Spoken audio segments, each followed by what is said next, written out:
Yeah, and she was mentioning the speed. They're taking it slow, but from that camera vantage point, it does look much faster than it appears out there. And I would assume visibility is not great out there either from our vantage point. Yeah, it always looks much faster from the windshield view of our weather chaser. Right. But as Elena said, they are taking it very slow out there. And you really have to, the way conditions are this morning. Yeah. We know road crews have been working nonstop to clear these roads, but the wind and cold temperatures are making that difficult. So joining us live with the Kent County Road Commission is Steve Roon. Steve, we always appreciate it when you're able to hop on here and talk to us. What have crews in Kent County been dealing with this morning? I know you guys have a very tough job ahead of you when it comes to the road conditions right now. Yeah, good morning. Our crews really have been encountering some more of the same that we've encountered over the weekend, just with a little bit more snow and the increased wind and these falling temperatures has really made it, difficult. The same low visibility that's being talked about, giving that caution to the motorists. Our men and women that are driving have that same low visibility. So their speeds have dropped, but they're out there mechanically removing a bunch of the snow that continues to fall.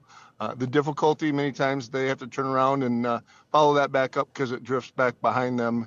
And the cold temps do limit some of our chemicals ability. So we're providing more of the abrasives with sand for some traction, but that's limited as well when it is snowing and blowing so hard. So hopefully this afternoon, if it does lessen up a little bit, we can get some of that out there to help make these roads a little bit more passable. Steve, you already sort of touched on my next question. We've been talking all morning about we're dealing with sort of a multiple punch here, not just a 1-2 punch, many of them, so many elements making your job harder. And we talked about how with it being so cold, that salt just isn't as effective. But you mentioned that you all are doing something about that. You're using a different formula to address the roads than what you would typically use. Yeah, as we get temperatures that are colder, we're going to take some of that granular salt and replace it with an abrasive out in the industries to provide traction, and we use sand.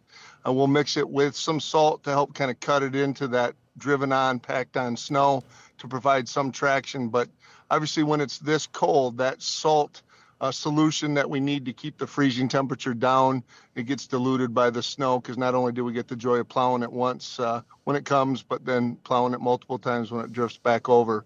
And that continues to do that. So that sand is provided to kind of give some minimal level of traction. Yeah, Steve, I know that your folks at your road commission there have been working over the last several days because we've had multiple rounds of snow over the weekend, now into the work week. And of course, the benefit of today is that it is the MLK Junior holiday. So a lot of folks are already out of work or out of school today. But I guess my question to you is when we have events like this, can you talk about the schedule that you guys have the road crews out there on? Is it kind of overlapping on different shifts so people don't tire out, especially when we have multiple rounds like this throughout many days? Yeah, to say they don't tire out would not be accurate, because even when we send them home, those days kind of tie into each other and they sometimes even forget which day it is. But we generally have them work about a 12-hour shift a day and a night shift. And a lot of our equipment's out on the road. These temperatures not only are hard on the roads and the motorists, but it's hard on our equipment. So then our great mechanics have to spend some time keeping these trucks on the road. But really, we work from about 6 a.m. to 6 p.m. as a standard day shift, and a 6 p.m. to 6 a.m.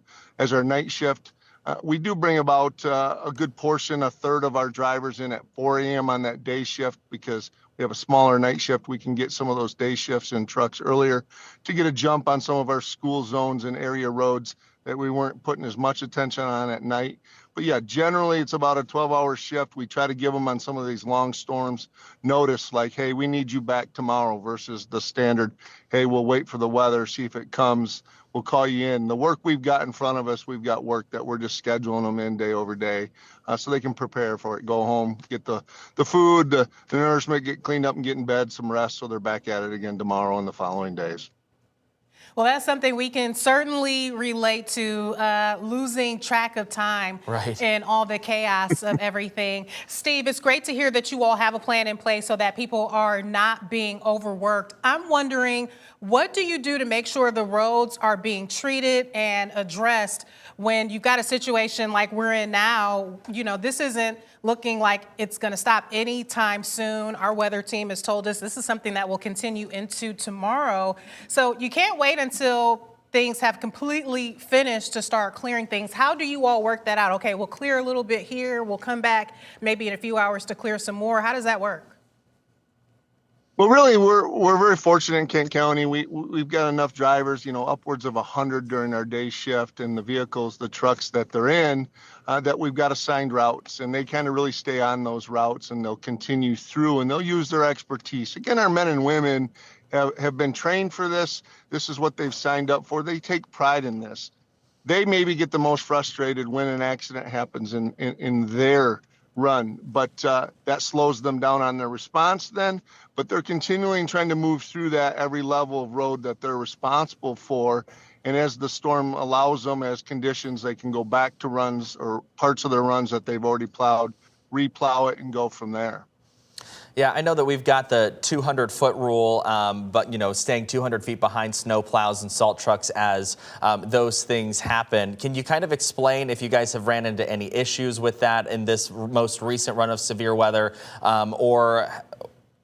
Okay, it sounds like we have lost we lost our connection with Steve Roon, but we will work to get him back and see if we can't ask him a couple more questions. But really interesting insight in terms of how they mechanically remove the snow and how they kind of do it in shifts and small parts to be able to kind of manage it throughout these winter events. Yeah, and I'm sure people are happy to know that this is something that they're doing sort of around the clock, especially when we're in instances like this. He mentioned people getting in at around 4 a.m. That's, you know, a little bit around the time that we're coming in as well. Because we see the plows out there when we're driving into work. Sometimes it's just us and the plows, but clearly they have a plan. They've got a strategy to make sure they're addressing all the different areas throughout this system, which, as we've said, is not ending anytime soon. No, it's not. You know, I've talked to Steve in the past on multiple different weather events that we've had here in West Michigan. He also talks about the teamwork between Kent County and the different cities and townships. You know, for example, a person in Wyoming may not realize that that butts up right to Byron Center or Grand Rapids,